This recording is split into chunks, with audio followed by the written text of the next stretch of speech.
working on our eye-hand coordination. And for today's lesson, to start with, you can either have a scarf or a tissue. Either will work. So I'm going to show you the beginning.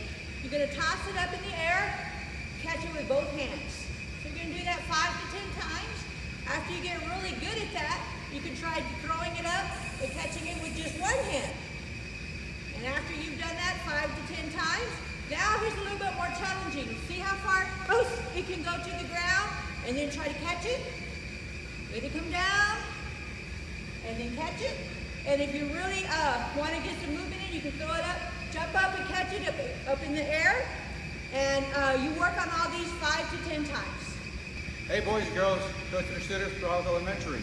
Now that you finished with the scarves, we have other objects that we can use. We're going to learn how to catch with 2 hands and catch with 1 hand. All right, first of all, I have a beanbag, a sock, or a tennis ball. Let's see, what am I going to use today? Well, I guess I will use the beanbag. So I'm going to toss it above my head, catch it with 2 hands.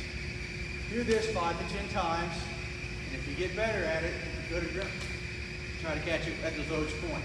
Then we're going to toss it with 1 hand. Right hand, 5 to 10 times, catch it with 1 hand. All right, and then you're going to switch over to your left hand. Toss it up with your left, and catch it with your left. There you go. And again, to get good at this, see if you can catch it at the lowest level. All right, Edge Scholars, now we're going to work on toss and clap and catch. So we're going to toss it up 2 times and catch with 2 hands. Toss, 2 times, catch, 2 hands.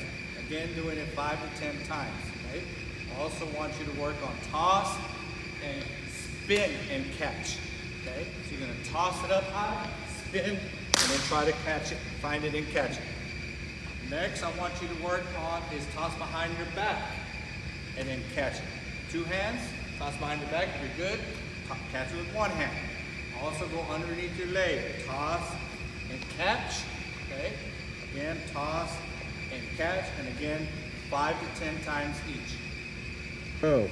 All right, boys and girls, now if you have a ball that bounces, like I have a tennis ball, you can also continue working on tossing and catching up in the air, but you can also work on bouncing and catching the ball, okay? You can bounce it, catch it with 1 hand, bounce it, catch it with 2 hands, okay? Now after that, then if you don't have a partner and you have a ball that can bounce, you can practice catching it off the wall. You toss it off the wall, and then you would catch it, just like this. Just toss it and catch it. Okay? Working on your eye-hand coordination, catching the ball off the wall. If you do have a family member, mom, dad, brother, sister, then you can work on toss and catch with 2 hands, just like this. Notice how we're just doing an underhand toss, back and forth to each other, not very hard, nice and easy. Go. All right, so now today we worked on our eye-hand coordination. We used the scarves, bean bags, tennis ball. If you have rolled up sock, any of those, or something maybe you can come up with to do our throwing and catching, our eye-hand coordination. So continue working on these, 5 to 10 times. Get really good at it, because tomorrow we're going to incorporate these skills into our activity tomorrow. So we'll see you then.